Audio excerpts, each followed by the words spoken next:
என்னங்க இது பெத்த தாய்க்கே தெரியாம அவ குழந்தையை திருடிட்டு போற அளவுக்கு இந்த வீட்ல அவ்ளோ பெரிய சதி நடந்திருக்கா? வாங்க இன்னைக்கு சின்ன மருமகள் சீரியல்ல என்ன நடந்துச்சுன்னு முழுசா பார்க்கலாம். ஆரம்பத்திலேயே தமிழ் ரொம்ப கோபமாவும் வைராக்கியமாவும் தன் பொம்பளை குழந்தையை தூக்கிட்டு வீட்டை விட்டு கிளம்புறாங்க. அவங்க குடும்பமே அவங்களுக்கு சப்போர்ட்டா கூடவே போறாங்க. தமிழ் மனசுல அவ்ளோ வலி, அவ முகத்துல ஒரு பெரிய போராட்டத்துக்கான வெறி தெரியுது. இன்னொரு பக்கம் ராஜங்கம் வீட்ல ஈஸ்வரி உட்கார்ந்து அழுதுட்டு இருக்காங்க. என்னன்னு கேட்டா சேது ராத்திரி பூரா தூங்காம குழந்தையை பார்த்துக்கிட்டாராம், அதனால இவங்களுக்கு தூக்கம் கெட்டு போச்சாம். இனிமே இந்த வீட்ல அந்த குழந்தை மேல தான் எல்லார் பாசமும் இருக்கும்னு ஈஸ்வரி புலம்புறாங்க. மோகனாவும் அங்க வந்து ஏத்தி விடுறாங்க. அப்போ கரெக்டா சேது அந்த ஆம்பளை குழந்தையை ரொம்ப சந்தோஷமா தூக்கிட்டு வராரு. இனிமே என் உலகமே என் குழந்தை தான், என் உசுரே என் குழந்தை தான்னு சேது சொல்லச் சொல்ல ஈஸ்வரிக்கும் மோகனாவுக்கும் முகம் சுருங்கி போகுது. ஆனா இங்க தான் கதையில ஒரு பெரிய பூகம்பம் வெடிக்குது.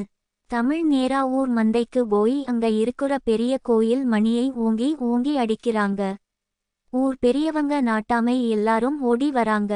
என்னம்மா பிரச்சனைன்னு கேட்கும்போது தமிழ் எனக்கு நியாயம் கிடைக்கணும், ஊர் பெரியவங்களை கூப்பிடுங்க, என் புருஷன் சேது ராஜங்கம் குடும்பம் எல்லாரையும் கூப்பிடுங்க, நான் ஒரு பெரிய தப்பை ஊர் முன்னாடி சொல்ல போறேன்னு சொல்றாங்க. அந்த நேரம் ராஜங்கம் வீட்ல எல்லாரும் குழந்தையை கொஞ்சிட்டு இருக்காங்க. அப்போ ஊர்ல இருந்து ஆளுங்க வந்து தமிழ் உங்க மேல பஞ்சாயத்து கூட்டி இருக்காங்க, ஊர் மந்தைக்கு வாங்கன்னு கூப்பிடுறாங்க. ராஜங்கம் சேது மோகனா ஈஸ்வரி எல்லாரும் அதிர்ச்சியில உறைஞ்சு போறாங்க. என்ன தைரியம் இருந்தா தமிழ் நம்மளையே பஞ்சாயத்துக்கு இழுத்து இருப்பான்னு கோபத்தோட எல்லாரும் மந்தைக்கு போறாங்க.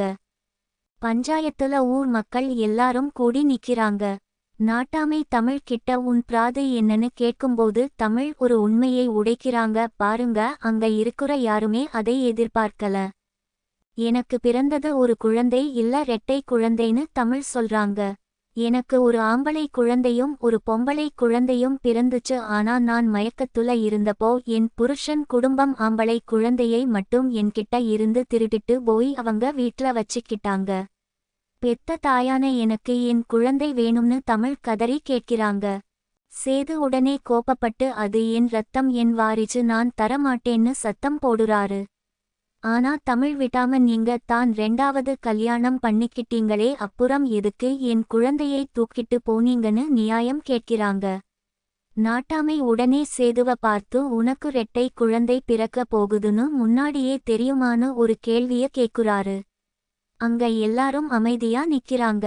இப்படி ஒரு பெரிய சஸ்பென்ஸோட இன்னைக்கு எபிசோட முடிச்சிட்டாங்க. நாளைக்கு என்ன நடக்க போகுதுன்னா, பஞ்சாயத்துல நாட்டாமை தமிழ் பக்கம் தீர்ப்பு சொல்லி குழந்தையை தமிழ் கிட்டையே திருப்பி கொடுக்க சொல்லுவாரு. ஆனா ராஜங்கம் தன்னோட அதிகாரத்தை வச்சு பஞ்சாயத்தை மாத்தி எழுத பாப்பாரு.